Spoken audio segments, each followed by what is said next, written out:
Alright, hello everyone and welcome to WWE Discussion. I'm your host and WWE enthusiast Dougie Doug. In today's episode I'm going to be discussing Friday Night Smackdown, October 13th, 2023 edition. And this was a special edition of Smackdown. There was no special name, but it was the season premiere for Smackdown, and with that season premiere came some new things, along with the return of some old things. Well, and I mean that in a nice way. Roman Reigns making his return to WWE. His presence has been sorely missed, and also Triple H had quite the announcement. And with that, we'll go ahead and get right into the action, starting with John Cena kicking off the show. And think about it, you had Cena, Knight, Reigns, and Sikoa all in the ring at the same time. And it was all for a segment to tease the megastar challenging the Tribal Chief for the Universal Championship and introduce the main event of the show, Knight vs. Sikoa. The crowd was red hot for all involved, and more importantly treated Knight as an equal to Cena and Reigns. Knight vs. Sikoa is a logical next step in the former's journey to the top prize on Friday night, and while he may not ultimately win the gold, which would be a shame, the idea he went from a male model gimmick with a terrible name to the hottest, most over guy on the roster, it's been awesome to watch. I think we can all agree with that. And the way Cena and Sikoa were staring each other down, I'm thinking John Cena is probably gonna go one-on-one with Sikoa. That's the way it looks like, and it would make sense.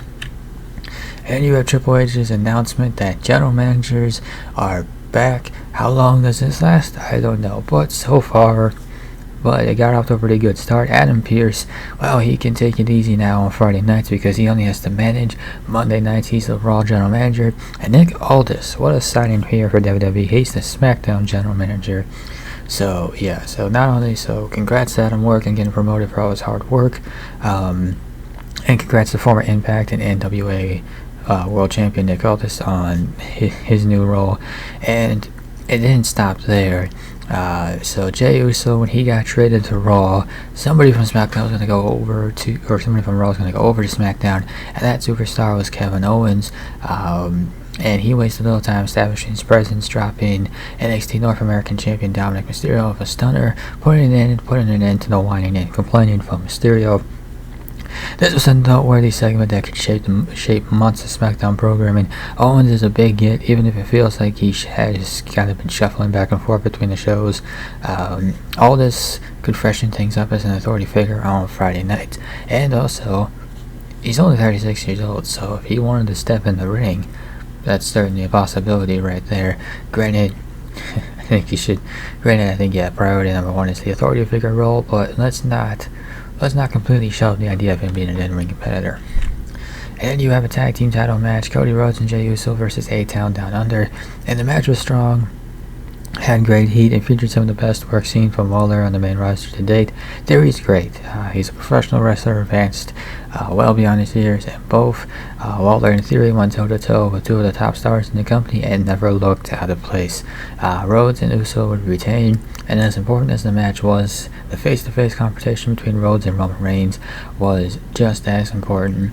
It has been suggested online that there are definitive plans for these two to run it back again, with Rhodes having the opportunity to finish his story and dethrone the Tribal Chief. Granted, I would make the argument and say that the story was concluded at WrestleMania 39 with Rhodes losing. This face-to-face brought Rhodes, face-to-face with the one big failure of his WWE run to this point. It was also a reminder, whether he needed it or not, that there's one big hurdle he still has to clear. Nick Aldis kind of broke it up tonight, but it seems like there will certainly be a time when these two have a rematch. When that rematch is, who knows? It seems like the general consensus online is WrestleMania 40. Again, I would make the argument that Rhodes, his story ended at WrestleMania 39, but I guess we shall see. LA Knight vs. Solo Sikoa to close out the show, and Knight continued his rise up the ranks, defeating Sikoa in the main event. The match was solid pro wrestling with a great finish that saw Jimmy Uso once again mess up, leading to a rare pinfall loss with the Bloodline's enforcer. The involvement of Cena suggests he will remain in the storyline, an asset to Knight as he looks to firmly cement his status as a top-tier star in WWE, and potentially sets up one more main event between him and Roman Reigns, depending on when Knight's title match will be. I've talked about it before. I've seen other people talk about it too. we saved it for Survivor Series.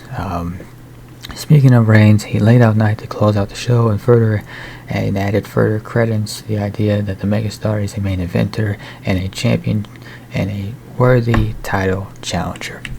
So in conclusion, the season premiere for SmackDown did not disappoint. It introduced new feuds, new stars, and new rivalries that will dominate the brand. The arrival of Nick Aldis will be interesting to see, and he has some history with Cody Rhodes that could serve as the twist that the creative team needs to bring him and Roman Reigns back together.